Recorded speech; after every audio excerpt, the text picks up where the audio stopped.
बोलिए कृष्ण कन्हैया लाल की जय। गुरुर्ब्रह्मा गुरुर्विष्णु गुरुर्देवो महेश्वरम गुरुर साक्षात् परब्रह्म तस्मै श्री गुरुवे नमः तस्मै श्री गुरुवे नमः। ઘણી વખત આપણે છુપાવા જઈએ, પરંતુ જે પોકળ હોય એ પોકારી ઉઠતો હોય છે, એટલે કે ખબર પડી જતી હોય છે. એટલે આવો જ એક વખત બન્યું હતું કે એક છોકરો હતો.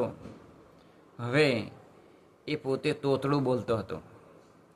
હવે બધાએ નક્કી કર્યું કે છોકરીને જોવા તો જવું છે, પણ નક્કી ક્યાં થાય છે. આમ કરતો બધે વાત વહેતી કરી તો એક જગ્યાએથી એને માગું આવ્યું. એટલે કે છોકરી જોવા માટેનું એને કહેવામાં આવ્યું.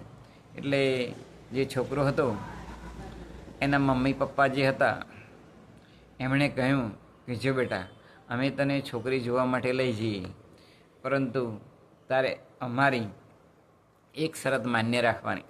બોલે શું? તારે એક પણ અક્ષર બોલવાનો નહીં. જે કંઈ વાત છે તે બધી અમે સામા પક્ષે કરી દઈશું, અને જ્યારે તને પૂછવામાં આવે અથવા તો એ લોકો પૂછે તો તારે માથું જ હલાવવાનું, આમ ના અથવા હામાં તારે જવાબ આપવાનો, પણ માથું હલાવીને આપવાનું, બોલવાનું નહીં.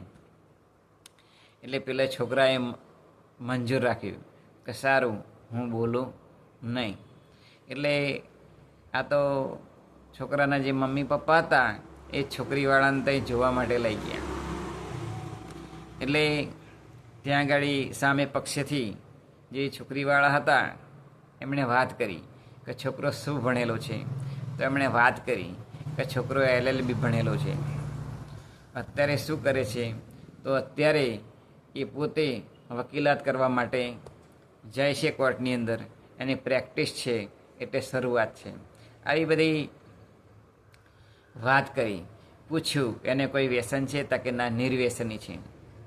આમ કરતો આમ બધું પૂછતો જ્યારે એ છોકરો બેઠો હતો ત્યાં એની નજીક જ એણે એક કીડી દેખી.